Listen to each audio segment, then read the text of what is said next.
সম্মানিত ভাই এবং বোনেরা, আজকের আমাদের তাফসীর শুরু হচ্ছে সূরা আল আরাফের 155 নম্বর আয়াত থেকে, এবং আমরা শুনে আসছি বিভিন্ন নবীদের কথা সূরা আল আরাফের মধ্যে, এবং নবী মূসা আলাইহিস সালামের কাহিনী চলে আসছে গত 2 সপ্তাহ থেকে, এখনো কন্টিনিউ করছে।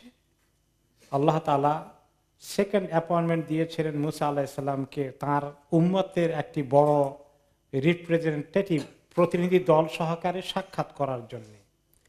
ওয়াখতারা মূসা কওমাহু ৭০ রাজুলান লিমিকাতিনা। মূসা আলাইহিস সালাম চুজ করলেন তার কওম থেকে ৭০ জন পুরুষ, লিমিকাতিনা আমার সঙ্গে সাক্ষাৎ করার জন্য, দেখা করার জন্য। কেন দেখা করার দরকার ছিল? বনি ইসরাইলের লোকেরা মূসা আলাইহিস সালামের অবর্তমানে গরুর পূজা করলো, মূর্তির পূজা করলো। এরপরে মূসা আলাইহিস সালাম ফেরত আসার পরে আল্লাহ তাআলা তাদেরকে তওবা কবুল করার শর্ত দিলেন।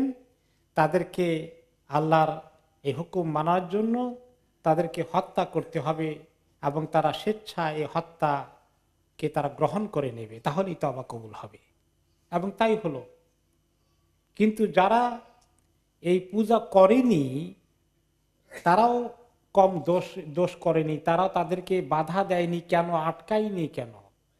তাদের মধ্যে জাহেল লোকগুলো এমন একটি শিরকের দিকে চলে গেল, যারা তাদের মধ্যে মোটামুটি জ্ঞানী ছিল, বুদ্ধিমান ছিল, ইমানদার ছিল, তারা কি করলো, কিভাবে এটা অ্যালাউ করলো? তাদের প্রতি আল্লাহ তাআলা এখনো পরিপূর্ণ সন্তুষ্ট নন। তখন আল্লাহ তাআলার সঙ্গে কথা হলো যে এই জাতির পক্ষ থেকে যারা বেঁচে আছে, পূজা করেনি, তারাও আল্লাহর কাছে তওবা করবে একটি জায়গায় গিয়ে, তুর সিনা, সিনাই পর্বতে গিয়ে, সেখানে গিয়ে আল্লাহ তাআলা অ্যাপয়েন্টমেন্ট দেবেন, এবং ওইখানে তারা আল্লাহ তাআলার কাছে তওবা করবে। সেই অ্যাপয়েন্টমেন্টের দিকে রওনা হয়ে গেলেন। ৭০ জনকে তিনি বাছাই করলেন, 70 of them। যাদেরকে বাছাই করেছেন নিশ্চয়ই তারা তুলনামূলক ভালো কোয়ালিটির হবে। হ্যাঁ, একদম লো কোয়ালিটির বাছাই করার কথা না। ওয়াখতারা, ইখতিয়ার করেছেন, ইখতিয়ারের মধ্যে বাছাই করা লোকগুলোকে নিয়েছেন। কিন্তু বাছাই করা লোকগুলো যে কাণ্ড করলো, তাতে বোঝা গেল তাদের জেনারেল স্ট্যান্ডার্ড কত লো। যাই হোক, এখানে পৌঁছলেন তারা। সেখানে পৌঁছার পরে বিভিন্ন রেওয়ায়েতে এসছে, ইসরায়েলি রেওয়ায়েত থেকে, যে আল্লাহ তাআলা যখন অ্যাপয়েন্টমেন্ট দিলেন মূসা আলাইহিস সালামের সঙ্গে, তখন একদম মেঘের মতো ঢেকে গেল সবাইকে। আর মূসা আলাইহিস সালাম যখন কথা বলতেন, তখন আল্লাহ তাআলার সঙ্গে কালিমুল্লাহ, তখন মূসা আলাইহিস সালামের জবানের মধ্যে বা ফেইসের মধ্যে এত লাইট নূর আসতো যে ওনার দিকে তাকানো যেত না। তো তারা দেখার জন্য গেল, এবং সেখানে গিয়ে আল্লাহ তাআলার কাছে তওবা করবে। তো মূসা আলাইহিস সালাম যখন গেলেন সময় মতো, আল্লাহ তাআলার এরকম ধোঁয়ার মতো বা মেঘের মতো ঢেকে ফেললো তাদেরকে, কুয়াশার মতো। তখন তারা বুঝলো যে এখন আল্লাহ তাআলার সঙ্গে কথা হচ্ছে মূসা আলাইহিস সালামের। তিনি আল্লাহর কাছে ফরিয়াদ করছেন যে আল্লাহ, আমার কওমকে নিয়ে এসেছি, তারা যে গুনাহ করেছে, সবার পক্ষ থেকে ৭০ জন আপনি যেভাবে অ্যাপয়েন্টমেন্ট দিয়েছেন এসেছে, এই যে শিরক করা হয়েছে জাতির পক্ষ থেকে, আল্লাহ আপনার কাছে আমরা তওবা করছি, আমাদের তওবাকে কবুল করেন। আল্লাহ তাআলার সঙ্গে কিছু কথাবার্তা হলো, আল্লাহ তাআলা তওবাকে অ্যাকসেপ্ট করলেন। এখন কথাবার্তা শোনার পরে তারা এখন বলছে যে আপনি তো কথাবার্তা বললেন, আল্লাহ বললেন, আপনি বললেন, আমরা তো আল্লাহ তাআলাকে দেখলাম না। আপনি যে কথা বললেন আল্লাহই বললেন, আর কে বললেন, একটু শিওর হওয়ার জন্য একটু দেখা দরকার না?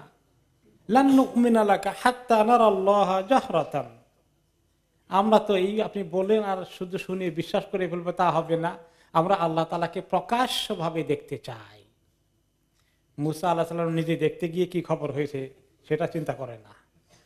যদিও মূসা আলাইহিস সালাম এমন বেয়াদবি করেননি, একটু দরখাস্ত দিয়েছেন, কিন্তু তারা এখানে না দেখা পর্যন্ত ঈমানই আনবো না, লান নুমিনা, চ্যালেঞ্জ করে বসলো। আল্লাহ তাআলা তাদেরকে গুনাহ মাফ করার জন্য, তওবা করার জন্য এখানে নিয়ে আসলেন, তারা আল্লাহ তাআলার সঙ্গে এখন আরো বেয়াদবি করছে। তো আল্লাহ তাআলা রাগ গোসা হয়ে গেলেন। কি করলেন তিনি? ফালাম্মা আখাযাতহুমুর রাজফা, অন্যের আয়াতে এসেছে ফাআখাযাতহুমুস সাইকা, একদম বিজলির মতো কিছু একটা এসে গেল এবং জমিন কেঁপে গেল। এমন জোরে আওয়াজ আসলো এবং আলোর নূর ঝলকানি এসে গেল, জমিন কাঁপা শুরু করে দিল। এই ক্ষণিকের মধ্যে তাদের জন্য ভূমিকম্পের মতো বিরাট কিছু ঘটে গেল এবং তারা সবগুলো, অনেক রেওয়াতে আসছে তারা সব মরে গেল, 70 জন শেষ, নিমেষের মধ্যে শেষ হয়ে গেল। আল্লাহ তাআলা আযাব দিয়ে ধ্বংস করে ফেললেন। এখন তাদেরকে তো আল্লাহ আযাব দিয়েছেন, তারা আযাবের মুস্তাহিক, বেয়াদবি করেছে আল্লাহ তাআলার সঙ্গে। এখন মুসা আলাইহিস সালাম তো বড় বিপদেই পড়লেন। উম্মতকে গিয়ে বলবেন আমাদের পক্ষ থেকে নিয়ে গেছে, সবগুলো মেরে টেরে তুমি এখন আসছো না, সবগুলোকে মারার বুদ্ধি করে নিয়ে গেছো, কি জবাব দিবে তাদের কাছে? মুসা আলাইহিস সালাম খুব বেকায়দায়। আর তারপরে তো নিজের উম্মত তো বেয়াদবি করলেও আল্লাহ তাআলা তাদেরকে হিদায়াত দেখ, ইসলাহ হোক, এটা তো সব নবীরাই চান। তো তিনি এখন আল্লাহর কাছে দরখাস্ত দিলেন। قال رب لو شئت أهلكتهم من قبل وإياي, তিনি বলেন যে আল্লাহ আপনি চাইলে এদেরকে তো আগেই হালাক করতে পারতেন, যখন গরুর পূজা চলছিল তখনও তো হালাক করতে পারতেন আল্লাহ তাআলা, আমি যখন বাইরে ছিলাম। এখন হালাক করে দিয়ে তো আবার বিপদে ফেলাইলেন। আর আল্লাহ আপনি হালাক করলে তাদেরকে হালাক করতে পারেন, আপনি চাইলে তো আমাকেও শ্বাস করতে পারেন, আপনার তো সব ক্ষমতা আছে, আপনি করলে আপনার বাধা দিবে কে আল্লাহ? অর্থাৎ আমার তো কোনো বাধা দেওয়ার শক্তি নাই, এটা আপনার ক্ষমতা আছে। তিনি আল্লাহর সঙ্গে বেয়াদবি করছেন না, আল্লাহর ক্ষমতার স্বীকৃতি দিচ্ছেন, আল্লাহর কাছে মাথা নত করেই কথা বলছেন। তবে এই দরখাস্তও দেখছেন, আতহলিকুনা বিমা ফাআলাস সুফাহাউ মিন্না, আপনি কি আমাদেরকে তাহলে এভাবে হালাক করে ফেলবেন যে আমাদের মধ্যে সুফাহা, সাফিহ, যারা বেউকুফ, আহাম্মক, গর্ধব প্রকৃতির লোকগুলো যদি উল্টাপাল্টা কথা বলে, এই জন্য আল্লাহ তাআলা আপনি আমাদের জাতিকে এভাবে হালাক করে দেবেন? কারণ এরা যদি হালাক হয়ে যায়, এই মৌতের খবর ওখানে চলে যায়, বাকিরা আরো বিদ্রোহী হয়ে উঠবে, আল্লাহ আপনি এভাবে হালাক করে দিবেন, আমাদেরকে ক্ষতিগ্রস্ত করে ফেলবেন। নবী করিম সাল্লাল্লাহু আলাইহি সাল্লাম দোয়া করেছিলেন আল্লাহ তাআলার কাছে, বদরের যুদ্ধ শুরু করিয়ে দিয়ে, মুখামুখি করে দিয়ে ওনার কওমকে, কাফেরদের কওমের মোকাবিলায় নিজে গিয়ে আল্লাহর কাছে ফরিয়াদ করা শুরু করলেন, আল্লাহ আজকে যদি আপনার এই মুমিনগুলোকে হালাক করে দেন, তাহলে দুনিয়ার মধ্যে ইসলামকে পৌঁছিয়ে দেওয়ার জন্য যাদেরকে জোগাড় করেছিলাম আল্লাহ, সেগুলো শেষ হয়ে যাবে। আমি কিভাবে আল্লাহ আপনার এই দায়িত্ব পালন করব? কাজে আপনি আমাদেরকে বিজয় দান করেন। তিনি দোয়া করলেন। তো মুসা আলাইহিস সালামের উদ্দেশ্য তাই, এই 70 জন যদি শেষ হয়ে যায় তাহলে উনি ওখানে গিয়ে কোনো কথা বলার মতো আর কোনো পরিবেশ পাবেন না, তিনি যে রিসালাতের দায়িত্ব পালন করবেন তার সেই সুযোগ আর থাকবে না। এই জন্য তিনি আল্লাহ তাআলার কাছে আকুতি করে জানালেন যে আল্লাহ, এই হাল যারা বুঝে নাই, এরা আসলে এদের বুঝ কম, সুফাহা, বেওকুফ, আল্লাহ তাআলার সঙ্গে এভাবে কথা বলতে হয় নাকি? তাদের যদি জ্ঞান থাকতো আপনার সঙ্গে এভাবে অ্যাড্রেস করতো, চ্যালেঞ্জ করতো আল্লাহ। তিনি তাদের পক্ষ থেকে এখন আল্লাহর কাছে মাপ চাচ্ছেন। আর কি করবেন? নবী ঠেকছেন তো, কওমকে ঠিক করতে হবে, উম্মতকে ঠিক করতে হবে। ইন হিয়া ইল্লা ফিতনাতুক তুদিল্লু বিহা মান তাশাউ ওয়া তাহদি মান তাশা, আল্লাহ এটা তো আপনার ফিতনা।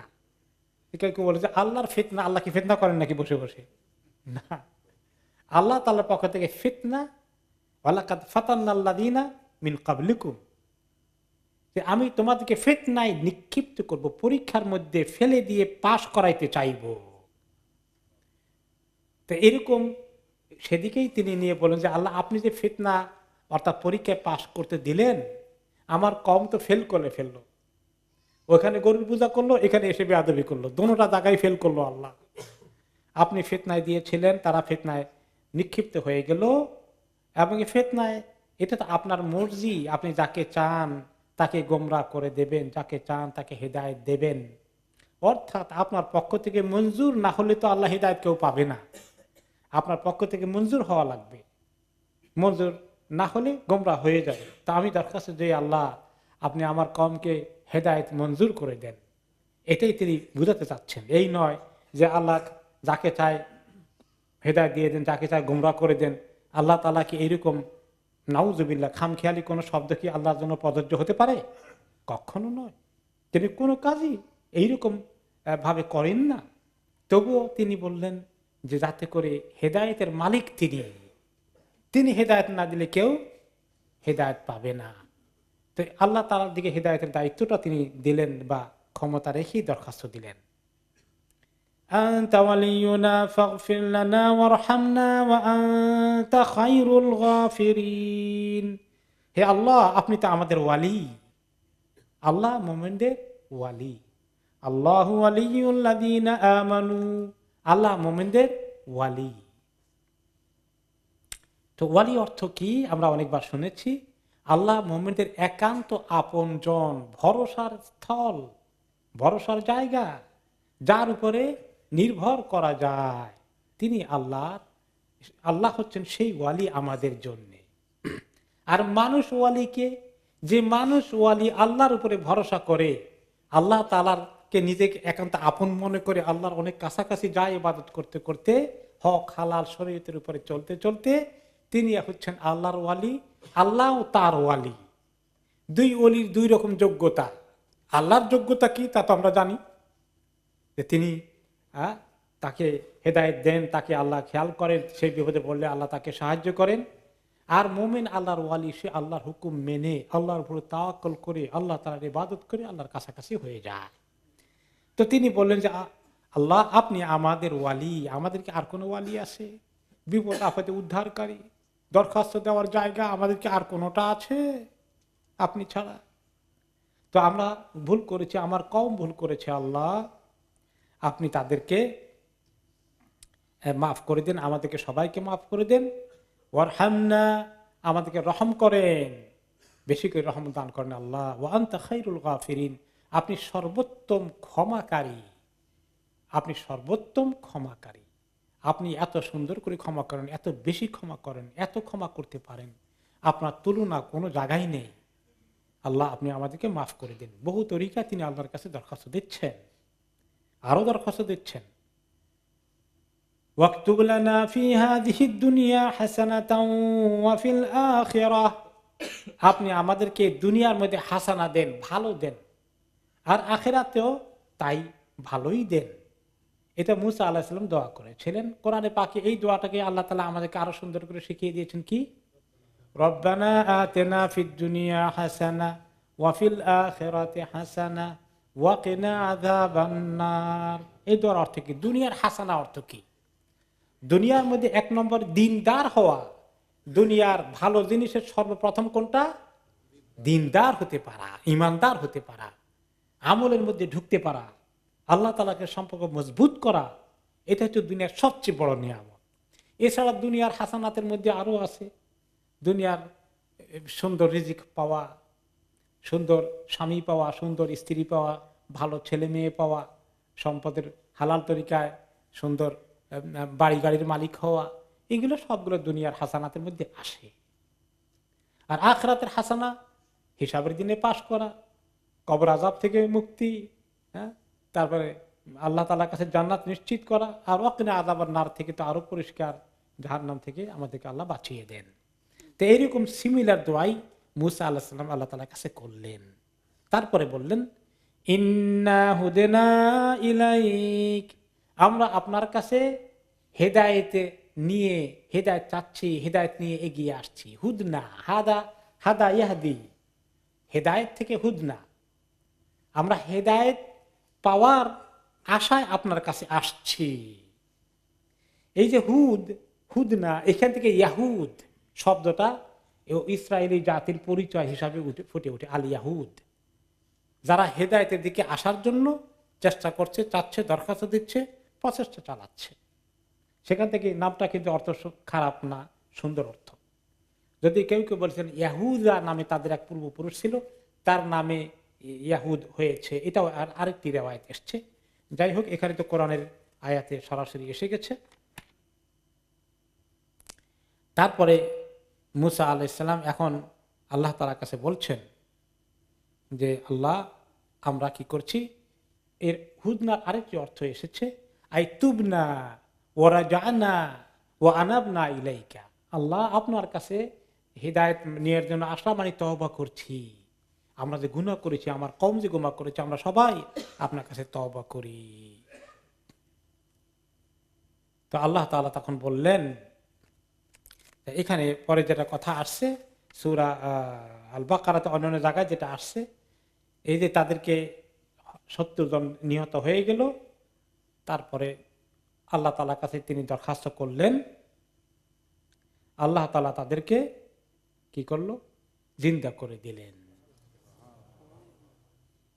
তখন তারা জিন্দা হওয়ার পরে তারা বুঝলো কি মুসিবতে তারা পড়ে গিয়েছিল, তখন তারা সোজা হয়ে গেল এবং তার কওমের কাছে তওবা করতে করতে গেল, আল্লাহ তাআলার কাছে লজ্জিত হয়ে এই বেয়াদবির জন্য, এবং এই পজিটিভ মাইন্ড নিয়ে তারা তার কওমের কাছে ফেরত গেল।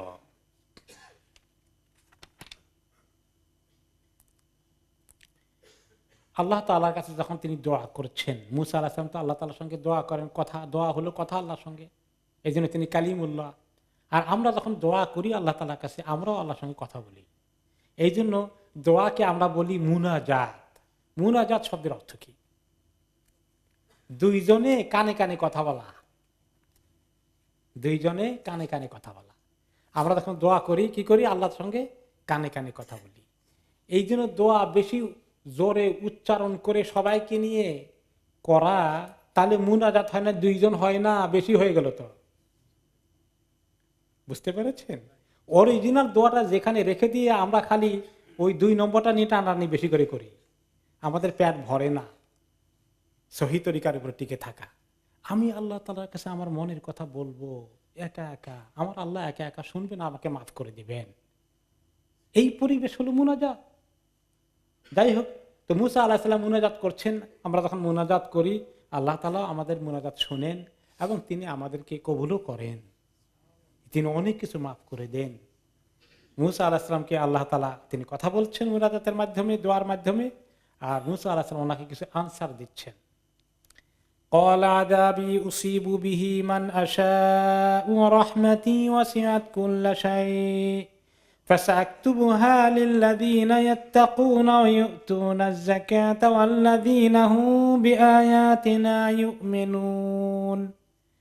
তিনি বললেন, তুমি তো সবার পক্ষ থেকে মাফ চাচ্ছ, বুঝি, ঠিক আছে, তবে আযাবি উসিবু বিহি মান আশা, আমার যে আযাব আছে আমি যাকে চাই সেটা তাকে দেব। অর্থাৎ সে যদি নিজে তওবা না করে সিনসিয়ারলি এবং তার মধ্যে ইসলাহ না আসে, সে এরকম বিদ্রোহী হয়ে হয়ে দুনিয়া থেকে চলে যায়, তার কোনো রিয়েলাইজেশন না হয়, তাহলে এরকম লোকেরা আমার আযাবের জন্য তারা আযাব ডিজার্ভ করে, তার আযাব তাদের পাও না, এরকম কিছুকে তো আমি দেবই। আর ওয়ারাহমাতি ওয়াসিআত কুল্লা শাই, তুমি রহমত দরখাস্ত করেছো, আমার রহমত অনেক প্রশস্ত, আর সমস্ত কিছুকে আমার রহমত ছেয়ে ফেলেছে, কোন জিনিস নাই যে সেখানে আমার রহমত পৌঁছেনি। কাফের বেদিন খানা খায়, শরীর ঠিক আছে, ছেলে মেয়ে আছে, বাড়িঘর আছে, তার নিরাপত্তা আছে, এগুলো আল্লাহর রহমত ছাড়া সম্ভব হতো? আল্লাহ তাআলার রহমত মুমিন, কাফের, ফরমাবরদার, নাফরমানি যে করে সবাইকে, ক্রিমিনাল আল্লাহর রহমত পায় একটা নির্দিষ্ট সময় পর্যন্ত। তো এভাবে আমার রহমত অনেক বেশি। এখানে আরেকটা জিনিস আসে যে আমার আযাব যে গুনাহ করে তার জন্য সবাইকে আযাব পাবে না, কিন্তু রহমত সবাইকে পাবে, তাই না? আল্লাহ তাআলার রহমতটা এত বেশি, আযাবের তুলনায় সেটা অনেক বেশি। সুসংবাদ আল্লাহ তাআলা দিচ্ছেন, তাতে করে বাকিরাও তওবা করে। তবে এই রহমত সবাই দুনিয়ার মধ্যে পায়, কিন্তু দুনিয়ার মধ্যে রহমত পাইলেই তো শুধু কাজ হলো না, আসল জায়গাতে পাওয়া দরকার, সেটা কোনটায়? আখিরাতে। ওইখানে কারা রহমত পাবে, ওইটা আসল ক্রাইটেরিয়া। কাফের আল্লাহর নাফরমানি করে, এক ওয়াক্ত নামাজও পড়ে না, ঈমানও আনে না, সেও মজা করে খাচ্ছে, মাশাআল্লাহ, তার দুনিয়ার অনেক নিয়ামত তার হাতের কাছে আছে, এই রহমত তার জন্য যথেষ্ট কারণ হবে না, তার জন্য যথেষ্ট আনন্দের খবর নেই। আখিরাতেরটা আসল, সেটা কারা কারা পেতে চাও ওটা নিশ্চিত করো। فَسَأَكْتُبُهَا لِلَّذِينَ يَتَّقُونَ وَيُؤْتُونَ الزَّكَاةَ তবে আমি লিখে দেব সেইটা আখিরাতের ওই রহমত কার জন্যে লিখে দিব একদম। আল্লাহ তাআলা লিখে দেওয়া মানে নিশ্চিত, কনফার্ম, ওয়াজিব, এটা মিস হবে না। তাকেই লিখে দেব ওই লোকগুলোকে যারা তাকওয়া অর্জন করেছে, জীবনে আল্লাহ তাআলার হুকুমগুলোকে মেনে চলছে, নিজের জীবনে গুনাহ থেকে দূরে সরে আসছে, নেকির কাজ বাড়িয়ে দিচ্ছে, এই তাকওয়ালা লোকগুলোকে আমি সেটা দেব। ওয়াই তুনা যাকাত, যাকাত দিয়ে যাচ্ছে। যারা যাকাত দেয় তারা নামাজ পড়ে নাকি পড়ে না? অবশ্যই পড়া দরকার। তো এই জন্য এখানে অন্য জায়গায় নামাজের কথা এসেছে, এখানে আর নামাজের কথা আসেনি, এখানে শুধু যাকাতের কথা এসেছে। মানে এইভাবে কয়েকটা উল্লেখ করে যারা ফরজ ইবাদত, ফরজ হুকুম আহকাম, গুনাহ কবিরা থেকে বেঁচে থাকা, এই সবগুলো মিলে যারা তাকওয়া অর্জন করে, ওয়াল্লাযীনা হুম বিআয়াতিনা ইউমিনুন, যারা আমার আয়াতের উপরে, আমার আয়াতগুলোর উপরে ঈমান আনে, কোনো শোভা সন্দেহ নাই, কোনো প্রশ্ন নাই, কোনো ধরনের হেজিটেশন নেই, নিশ্চিন্তে তারা ঈমান এনে ফেলে, তাদের জন্যই আমি আমার রহমতকে লিখে দেব। তারাই সৌভাগ্যশালী যারা আখিরাতে আমার রহমত পাবে। এই রহমত পাওয়ার জন্য এই বনি ইসরায়েলের কাহিনী বলে, এই বনি ইসরায়েলের আয়াতগুলো যখন নাজিল হয়, মদিনায় বনি ইসরায়েলের কয়েকটি গোষ্ঠী ছিল, তাদেরকে আল্লাহ তাআলা দৃষ্টি আকর্ষণ করছেন, মনে করিয়ে দিচ্ছেন, তোমরা যারা এই আয়াত শুনছো এখন, মদিনার ইহুদি সম্প্রদায়, তোমরা যে আমার নবীর উপর ঈমান আনো না, না আনলে কি ক্ষতি, আর আনলে তোমাদের কত কল্যাণ, লক্ষ্য করে শুনো। الذين يتبعون الرسول النبي الأمي الذي يجدونه مكتوبا عندهم في التوراة والإنجيل। এই রহমত কারা পাবে আখিরাতের? যাদের তাকওয়া আছে, যাকাত দেবে, যারা আমার আয়াতের উপরে ঈমান আনে, ওই লোকগুলো যারা রসূল এবং নবী, যিনি উম্মি, উম্মির অর্থ কি? যার অক্ষর জ্ঞান নেই, তিনি হচ্ছেন উম্মি।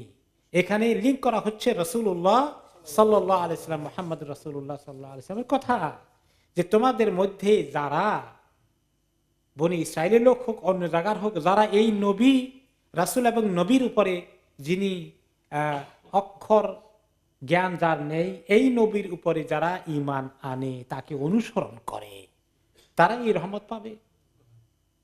এখন আসেন, রাসূল বলছেন আবার নবী বলেছেন, দুইটা বলেছেন, লা ইলাহা ইল্লাল্লাহু মুহাম্মাদুর রাসূলুল্লাহ। এটা রাসূল যেমন তিনি, আবার নবীউল্লাহ তিনি। কোন জায়গায় আল্লাহ তাআলা একটা বলেছেন, কোন জায়গায় ইয়া আইয়ুহান নাবিয়্যু বলেছেন, রাসূল বলেন নাই। আবার কোন জায়গায় ইয়া আইয়ুহার রাসূল বলেছেন, নবী বলেন নাই। কোন জায়গায় দোনোটা বলেছেন। দোনোটা যখন বলেছেন নবী এবং রাসূল, আমরা অরিজিনালি আলোচনা করেছি নবী এবং রাসূলের পার্থক্য কি। নবী হচ্ছেন যিনি, সবাই নবী, কিন্তু রাসূল হচ্ছেন খাস বড় বড় পয়গম্বররা, যাদের কাছে আলাদা কিতাব এসেছে, আলাদা শরীয়ত এসেছে।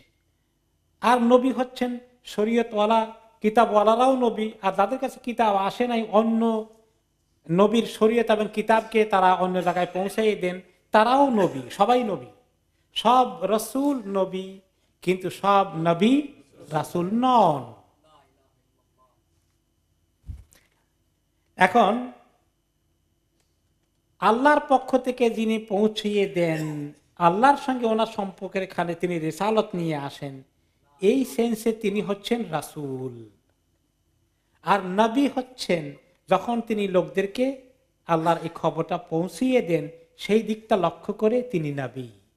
তো দুটোটা ডিউটি একসঙ্গে আসছে। এই জন্য দুইটা বলার মধ্যে আরো অতিরিক্ত ফায়দা, এই যে দুটোটা দিয়ে আল্লাহ তাআলা ওনাদেরকে পরিচয় করিয়ে দিচ্ছেন যে এই নবী এবং রাসূল তিনি উম্মি। ৩ নম্বর, তিনি উম্মি, অক্ষর জ্ঞানহীন। এটাকে আল্লাহ তাআলা এখানে খুব করে প্রকাশ করলেন। অক্ষর জ্ঞানহীন থাকা সাধারণত এটা তো একটা ভালো কোনো গুণ না, এটা প্রশংসার কিছু না, এটার মধ্যে কোনো ফজিলত নাই। কিন্তু আল্লাহ তাআলা এই নবীকে আর নবীর উম্মি বলে লকব দিয়েছেন, এটা একটা বড় গুরুত্বপূর্ণ কারণে দিয়েছেন, তাই না? নতুবা উম্মি, আনপড়, নিরক্ষর নবী, নিরক্ষর নবী, এটা শুনলে তো দুনিয়ার মধ্যে মনে হয় যে আরে নিরক্ষর মানুষের কাছে কিসের জ্ঞান আছে, নাউজুবিল্লাহ, এরকম ধারণা করে।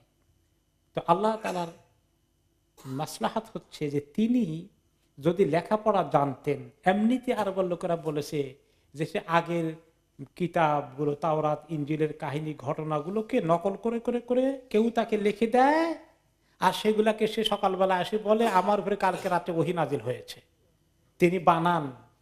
এখন তারা আবার সবাই জানে যে তিনি তো লিখতে পারেন না, তাহলে বানান কেমনে? তাহলে কাউকে দিয়ে লেখায়। তো সে লোকের বাড়ি কই, কাকে দিয়ে লেখায়? খোঁজি বাড়ি করো, সেটা তো পারে না।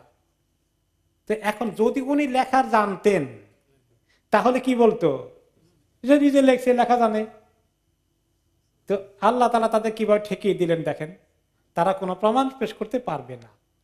তো আর দুনিয়ার কলেজ বিশ্ববিদ্যালয়ে লেখাপড়া করে মানুষ কদ্দুর জ্ঞানী হয়, আর যাকে আল্লাহ তাআলা জ্ঞান দেন তার বিশ্ববিদ্যালয় কত বড়, সুবহানাল্লাহ। দুনিয়ার মধ্যে মানুষ অনেক কিছু বড় বড় ডিগ্রি নিয়ে মূর্খ, জানে না কিভাবে এই প্রস্রাব থেকে নিজেকে পাক করে একটু পবিত্র থাকবে, এটাও জানে না। তার গোসল ফরজ হয়ে গেছে, কিভাবে পবিত্রতা অর্জন করতে পারবে এটাও জানে না। গায়ে কত দামি স্যুট নিয়ে কত স্প্রে লাগাচ্ছে, আর আস্ত না পাক আগা থেকে মাথা পর্যন্ত। হ্যাঁ, ফরজ গোসল করা হয়নি। তাহলে এই যে মানুষের জ্ঞান, যদি ওয়াহির জ্ঞান, আল্লাহ তাআলার জ্ঞান, আল্লাহ যাকে শেখাবেন, আল্লাহ মানি রব্বি ফাআহসানা তা'লিমি ওয়া আদ্দাবানি রব্বি ফাআহসানা তা'দীবি, আল্লাহ তাআলা আমাকে শিখিয়েছেন, অত্যন্ত সুন্দর জ্ঞান শিখিয়ে দিয়েছেন। আল্লাহ তাআলা আমাকে আদব, আখলাক, ক্যারেক্টার, সুন্দর মুআমালাত, লেনদেন শিখিয়েছেন। তিনি আমাকে সর্বোত্তম তারবিয়ত দান করেছেন, সর্বোত্তম আদবে দীক্ষিত করেছেন। কাজেই এখানে কোন সময় মুসলমানরা মনে করে আর নবীল উম্মি, নিরক্ষর নবী, অক্ষর জ্ঞানহীন নবী, এই কথাটা বললে কি নবী করিম সাল্লাল্লাহু আলাইহি ওয়াসাল্লাম শানটা মনে হয় যেন ছোট হয়ে গেল? নো, আপনি বুঝতে পারেননি, না, শান আরো বড় হয়েছে। তিনি যে সমস্ত জ্ঞানের খবর দিয়েছেন, যে কিতাব, যে কোরআন আছে, পৃথিবীর বড় বড় পণ্ডিতরা এই কোরআনকে নিয়ে এখনো যখন রিসার্চ করে তারা স্তম্ভিত হয়ে যায়, অ্যাস্টনিশ হয়ে যায়। হাদিসের কথা যখন তারা শুনে কোনো খবর, হ্যাঁ, এই যে মায়ের পেটে 3টি অন্ধকারে যে ফেটাস থাকে, বেবি থাকে, এই খবর 3টা অন্ধকার কি পৃথিবীর মানুষ জানতো না। গত শতাব্দীতে এটা আবিষ্কার হয়েছে, এবং কানাডিয়ান কয়েকজন ডাক্তার এটা রিসার্চ করতে গিয়ে আবিষ্কার করে বলল 1400-1500 বছর আগে 3টা কাভারের ভিতরে বাচ্চা থাকে। এটা তো কোনো ডাক্তার, কোনো মানুষের জানার খবর নাই। মুহাম্মদ সাল্লাল্লাহু আলাইহি ওয়াসাল্লামকে কোনো ব্যক্তি এই খবর দিতে সক্ষম না, তিনি নিজেও ডাক্তারি করে এটা আবিষ্কার করার কথা না, কারণ ওনার পরে 1300-1400 বছরে কোনো ডাক্তারও আবিষ্কার করতে পারেনি।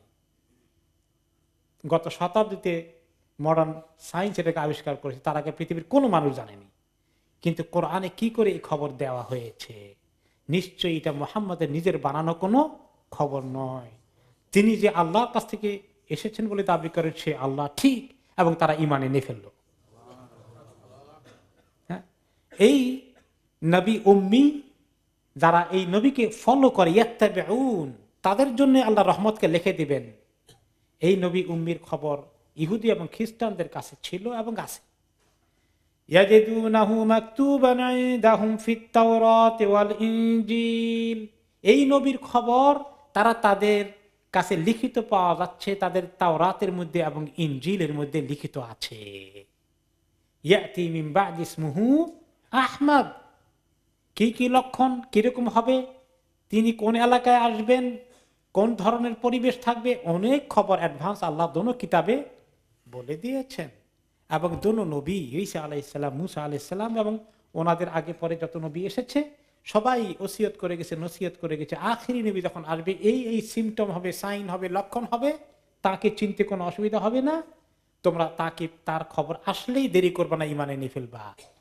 এবং যারা তাদের এই তাওরাত পড়তো, ইনজিল পড়তো, কিছু কিছু এর ভিতরে উল্টো পাল্টা থাকলেও স্টিল এই চিহ্নগুলো ছিল, এবং আল্লাহ তাআলা সে খবর দিয়েছেন, ইয়ারিফুনাহু কামা ইয়ারিফুনা বিনাআহুম, তারা তাকে চিনতে পারে, নবীকে দেখে চিনতে পেরেছে যেভাবে তারা তাদের ছেলে মেয়েকে চিনে। কোনো বাবার কষ্ট হয়, এরে এটা কার ছেলে, আমার ছেলে না অমুকের ছেলে?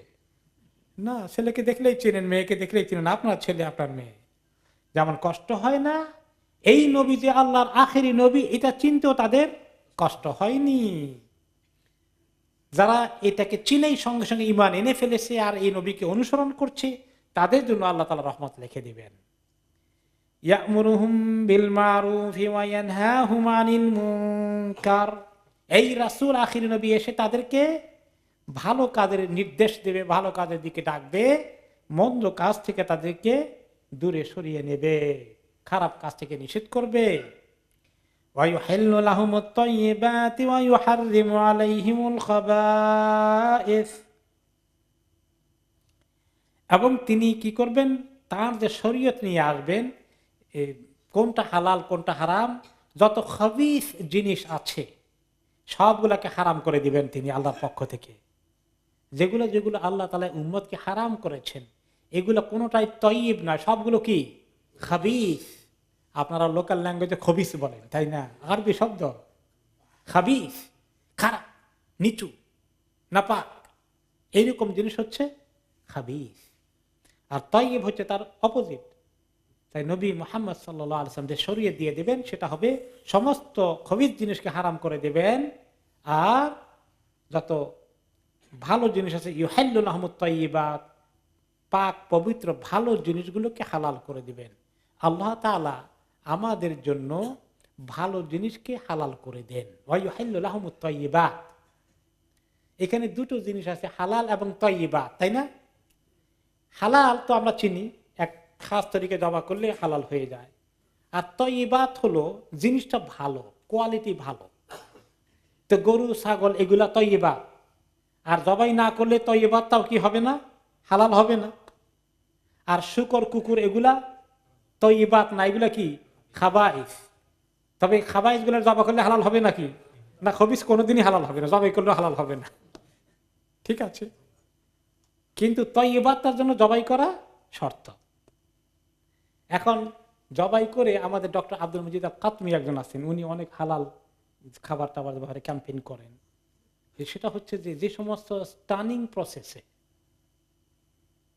এই গরু ছাগলকে জবাই করা হয়, ওই যে ইলেকট্রিক শক দিয়ে তারপরে জবাই করে মুরগি ইত্যাদিকে, এগুলো তখন আর তাইয়্যিবাত থাকে না। এগুলো যখন রক্ত বের হয় না, দামান মাসফুহান জবাই করে দিলে, ওই ওই অবস্থায় না করে জবাই করলে যে পরিমাণ রক্ত আসে, আর স্টান করে বেহুশ করে ফেললে অনেক সময় ওই রক্তটা এইভাবে আসে না। তিনি বলেন হয়তো বা হালাল হলো, কিন্তু তাইয়্যিবাত আর থাকলো না। এবং এটা যে তাইয়্যিবাত, কোনো কোনো সময় আমি একটা হালাল দোকানে গেলাম, গিয়ে দেখি যে প্রায় হোয়াটসঅ্যাপের একটা হালাল দোকান আছে, প্রায় দেখা যায় নন মুসলিম কাস্টমার আসে। আমি জিজ্ঞেস করলাম যে নন মুসলিমরা আসে কেন? তারা আসে কয় this quality of the meat is good, fresh. এই যে প্রবাহিত রক্ত যখন জবাই করে দিয়ে বের করে দেয়, অনেক জার্ম চলে যায়। আর প্রবাহিত রক্ত যখন ভিতরে থাকে হারামগুলো, এগুলো কিন্তু ওই জার্মটা ভিতরে থেকে যায়। আর এই জন্য তো দামান মাসফুহান আল্লাহ হারাম করে দিয়েছেন প্রবাহিত রক্ত, এটা খাওয়া যাবে না। তো এইভাবে শরীয়তের বিভিন্ন দিকগুলো আমাদের জন্য তিনি যেটা রেকমেন্ড করে গেছেন, আল্লাহর পক্ষ থেকে শরীয়ত দিয়ে গেছেন, সব ভালো ভালো জিনিস আমাদের জন্য আল্লাহ তাআলা হালাল করে দিয়েছেন। আলহামদুলিল্লাহ, কি কিসমত আমাদের, সব তাইয়্যিবাত খাওয়ার আল্লাহ নসিব করে দিল। আর খাবিজ জবগুলো সব কে খাচ্ছে? আল্লাহ। যাদের কপাল খারাপ তারা সব খাবিজ জিনিস খাচ্ছে। আল্লাহ শুকর আদায় করবেন না? আলহামদুলিল্লাহ, আলহামদুলিল্লাহ যে আল্লাহ তাআলা তাইয়্যিবাত খাওয়াচ্ছেন, খাবায়েস খাওয়াচ্ছেন না আল্লাহ তাআলা আমাদেরকে।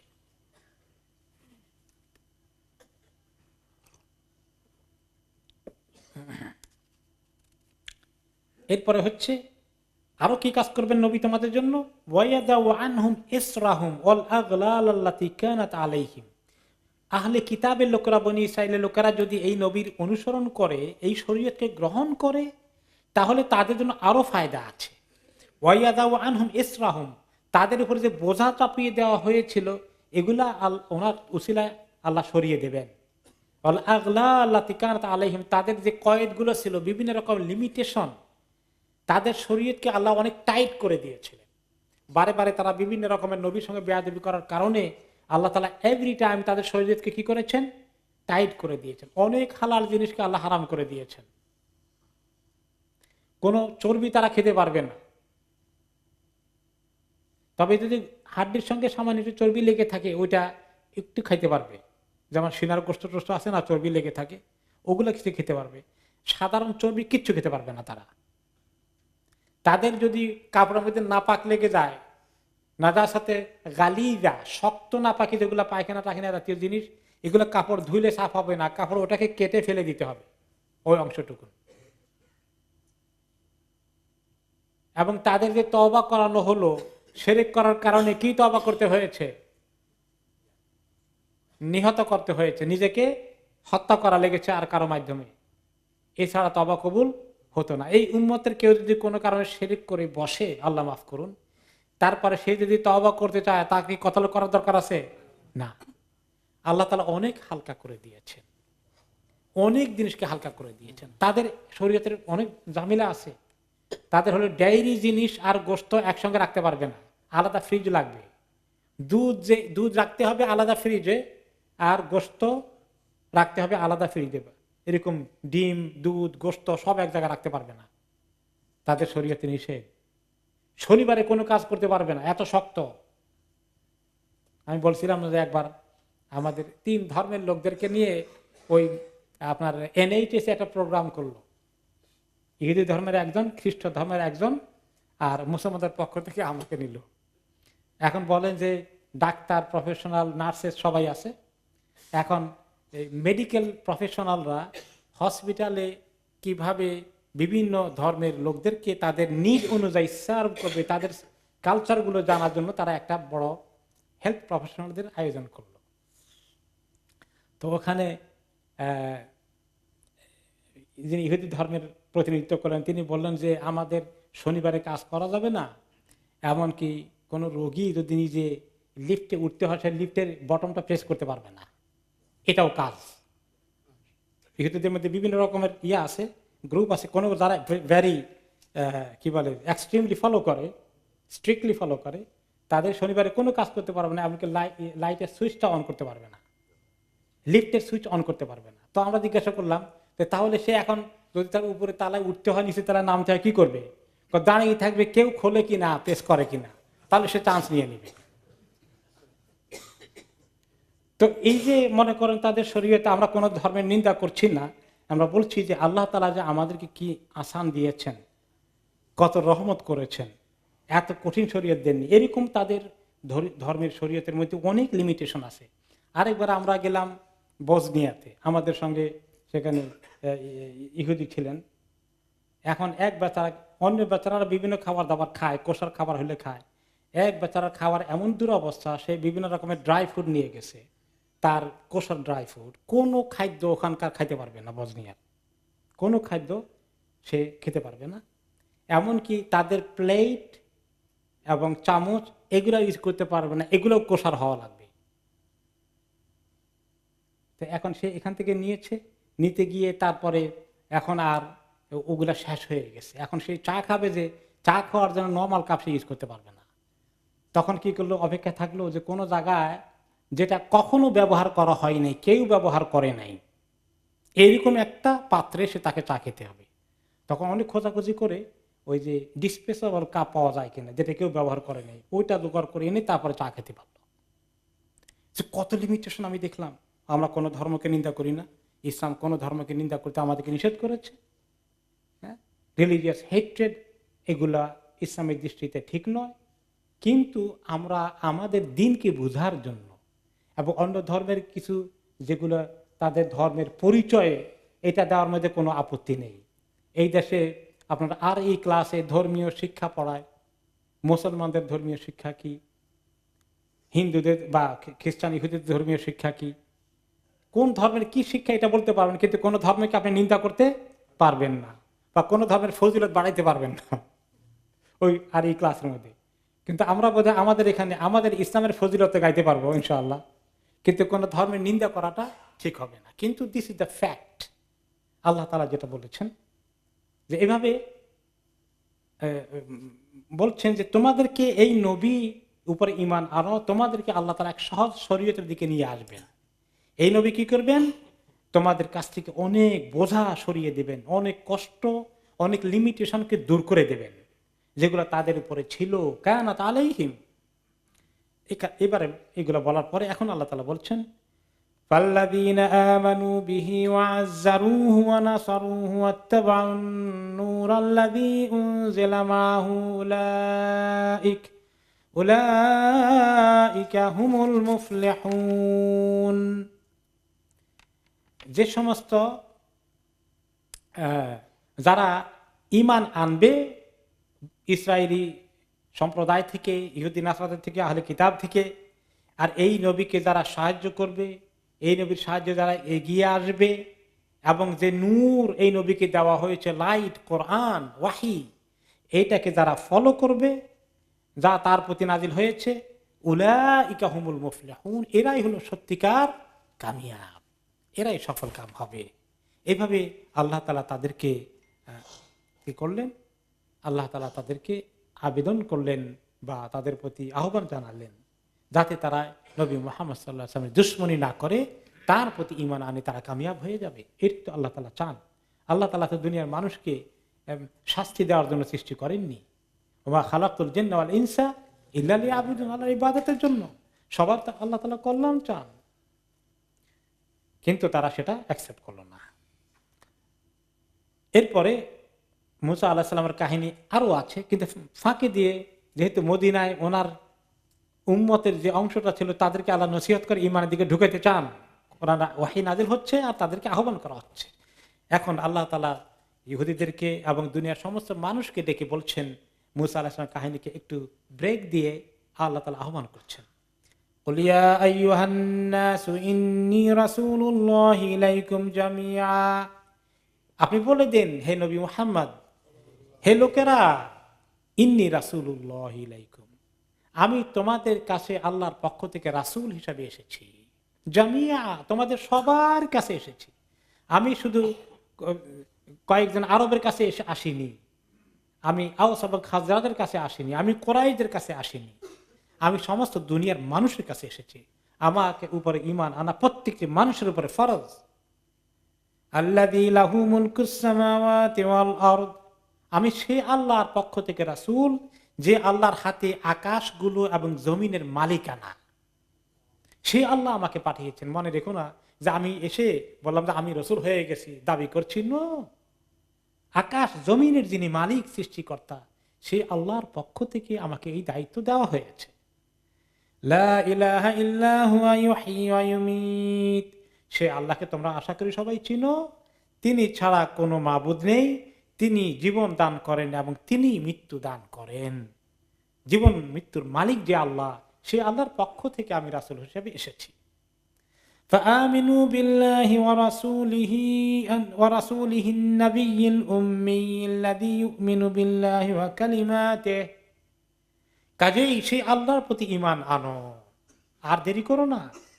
আর তার রাসূলের প্রতি ঈমান আনো, যে রাসূল তিনি আবার নবী আবার উম্মি, তিনটা একসঙ্গে বলা হচ্ছে কনফার্ম করার জন্য। আবার আল্লাযী ইউমিনু বিল্লাহ, যিনি নিজে আল্লাহর প্রতি ঈমান আনেন, ওয়া কালিমাতিহি, আল্লাহ তাআলা সমস্ত বাক্যগুলো, কথাগুলো, কালামগুলোর উপর যিনি ঈমান আনেন।